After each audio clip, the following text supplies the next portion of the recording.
Ankleshwar GIDC રહેણાંક વિસ્તારમાં વર્ષ 1995માં ખાનગી બિલ્ડર દ્વારા સુફલમ કોઓપરેટિવ સોસાયટીનું બાંધકામ કર્યું હતું અને મકાન ખરીદનારા પાસેથી રૂપિયા 1.25 લાખ તેમજ housing and urban development corporation limited finance કંપનીની રૂપિયા 1 લાખની લોન લઈ 132 જેટલા ફ્લેટનું વેચાણ કર્યું હતું.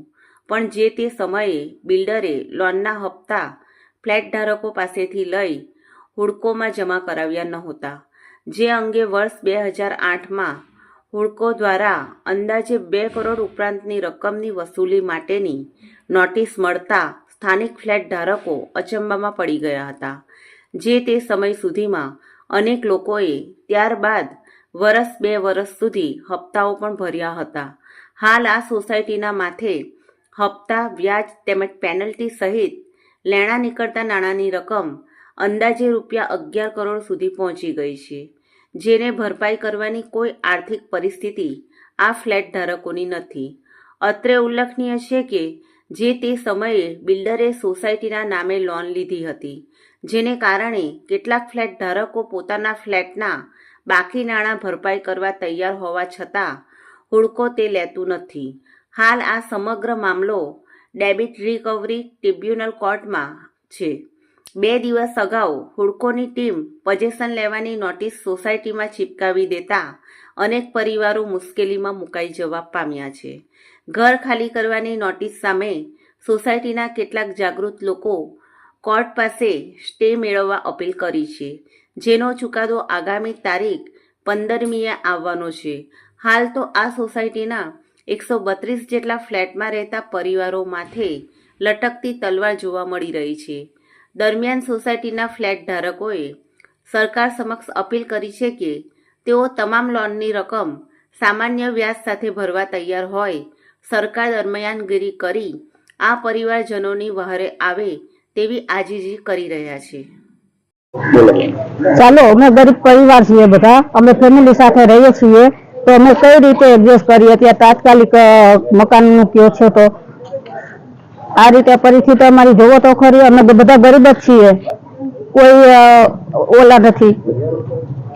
આમાં કઈ રીતે અમે જઈએ? અમે હમણાં ખાલી કરી દઈએ, અમે ક્યાં જઈશું બધા? આ માણસ માટે કંઈક તો જોઈને જે થશે જેટલું અમારાથી એટલું અમે કરશું. નથી પણ તાત્કાલિક કઈ રીતે અમે જઈ કયો? અમને કઈક નિર્ણય આપો કે આટલા ટાઈમમાં હવે તાત્કાલિક સીલમાં રહે. તમારે જવું ક્યાં? નાના નાના બાળકો છે બધા. કંઈક અત્યારે સોલ્યુશન આપો અમને, એટલે અમને સમજ પડે બધી. સમય તો આપો જ, સમય આપો. કેમ કે આવું તાત્કાલિક નિર્ણય 132 ઘરના ખાલી કરીને ક્યાં જાય? પહેલા તો એ છે, બરાબર. એટલે આટલા બધા છોકરાવાળા, નાના નાના છોકરાવાળા મધ્યમ વર્ગના પરિવાર રહી છે અહીંયા, તો તમારે અમને કંઈક તો આનો પ્રોબ્લેમનો સોલ્યુશન આપવો જ પડશે. પરિસ્થિતિ સુફલમ કોઓપરેટિવ હાઉસિંગ સોસાયટી જે 1995માં હુડકો ફાઇનાન્સ કરેલું અને બિલ્ડર દ્વારા આ સોસાયટી બનાવવામાં આવેલી, જે સોસાયટીમાં બિલ્ડરને મેમ્બરોએ પૈસા ભરેલા અને તે દરમિયાન બિલ્ડરે હુડકોમાં પૈસા જમા ન કરાવેલ તે બાબતે આ કેસની મેટર ડીઆરટીમાં ગયેલી. ડીઆરટીમાં મેટર ચાલી, એ વસ્તુ પણ મેમ્બરો સુધી પહોંચવા દીધી નથી. જે 2008માં સોસાયટીના મેમ્બરોને અંદાજ આવ્યો કે આવું કંઈક ચાલી રહ્યું છે, ત્યારે હુડકો સાથે સોસાયટીના મેમ્બરોએ સંપર્ક કર્યો અને જાણવા મળ્યું કે ત્યારે લગભગ 3 થી 4 કરોડ રૂપિયા ભરવાના થતા હતા. ઇન્ટરેસ્ટ ને પેનલ ઇન્ટરેસ્ટ ને બધું કેલ્ક્યુલેટ કર્યા પછી ત્યારે એ મેટરને આગળ વધારી અને અમે રજૂઆત કરેલી કે અમને ઓટીએસ સ્કીમનો લાભ આપવામાં આવે. મેમ્બરો પૈસા ભરવા માટે તૈયાર છે. અમારા જે પુરાવા હતા, બિલ્ડરને પેમેન્ટ આપેલું અને એ બધું પણ હુડકોમાં અમે સબમિટ કર્યું, પણ હુડકોએ ડીઆરટીમાં અમને ત્યાં બોલવા દેવાનો કોઈ મોકો આપવામાં આવ્યો નહીં. ડીઆરટીમાં પણ એ સાંભળવામાં આવેલી નહીં.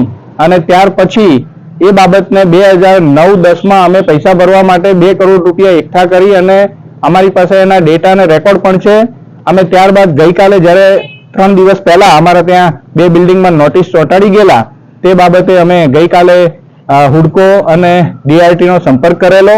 તે દરમિયાન ત્યાંથી અમને સ્ટે માટે અમારા વકીલ રાખી અને અમે રજૂઆત કરેલી.